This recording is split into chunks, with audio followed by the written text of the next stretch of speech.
Sous l'inspiration d'Ellen G. White, chers jeunes, nous allons parcourir l'étude d'aujourd'hui, s'impliquer avec le titre « La tunique de sa justice ». Bienvenue à chacun de vous. Lisons les commentaires d'Ellen G. White.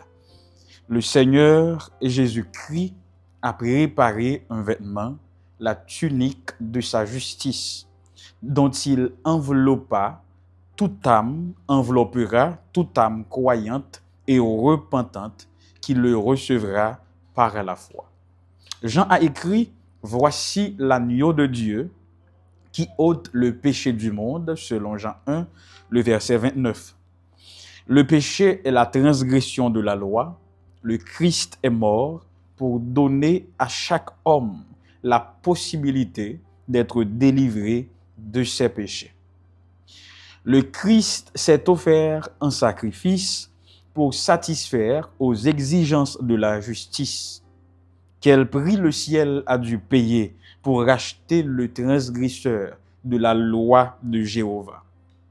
Cependant, la loi sainte ne pouvait être maintenue à un moindre prix. Au lieu d'abolir la loi pour cadrer avec la nature pécheresse de l'homme déchu, Dieu l'a maintenue dans toute sa sainte dignité et en son Fils, Dieu s'est donné lui-même pour sauver de la ruine éternelle quiconque croirait dans lui. La transgression de la loi de Dieu, même une seule fois, dans le plus petit détail, est péché. La non-exécution de la sentence de ce péché serait un crime dans l'administration divine. Dieu est juge, le défenseur de la justice, laquelle est la demeure et le fondement de son trône. Il ne peut se dispenser de sa loi. Il ne peut en abandonner le point le plus insignifiant dans le but de faire des concessions au péché et de pardonner. La rectitude, la justice et l'excellence morale de la loi doivent être maintenues et justifiées devant l'univers céleste et les mondes qui ne sont pas tombés. Selon Ellen G. White, levez vos yeux en haut, page 370. Donc, sous la plume d'Ellen G. White, guidée par l'Esprit du Seigneur, chers jeunes, nous venons de lire ces quelques lignes qui nous rappellent que, premièrement, le Christ nous a revêtus de sa tunique ou de sa robe de justice. Pour mieux cadrer l'étude d'aujourd'hui, je vais vous raconter une petite histoire. Imaginez que nous sortions. Et puis, il y a un petit moun qui sortit avec nous. On dit que il y a des filles et des garçons. Il y a une fille qui rend compte que radli sale à cause de menstruation.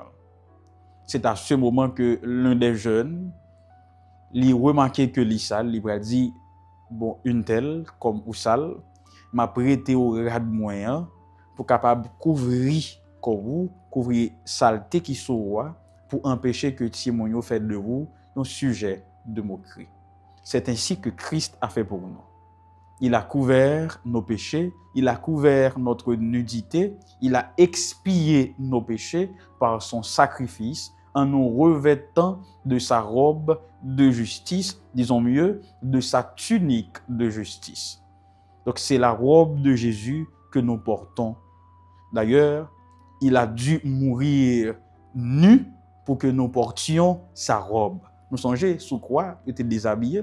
C'est une façon pour que nous-mêmes, en tant que pécheurs, nous sommes capables de recouvrir de sa robe ou de sa tunique de justice.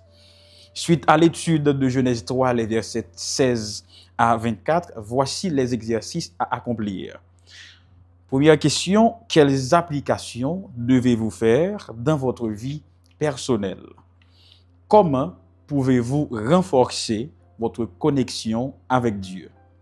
citez un point de rupture dans votre vie pour lequel vous avez besoin de l'aide divine. Revisez le verset à mémoriser. En quoi s'est-il appliqué à votre vie cette semaine? Le rendez-vous, c'est pour demain, si Dieu le veut, pour clore cette semaine, cette étude. Merci d'avoir suivi jusque-là. Prions avant de nous séparer. Merci Seigneur de nous revêtir de ta robe, de ta tunique. Nous ignorons le prix, mais cela a dû te coûter cher. De grâce, aide-nous à garder cette robe propre jusqu'à ce que tu reviennes nous chercher. Au nom de Jésus. Amen.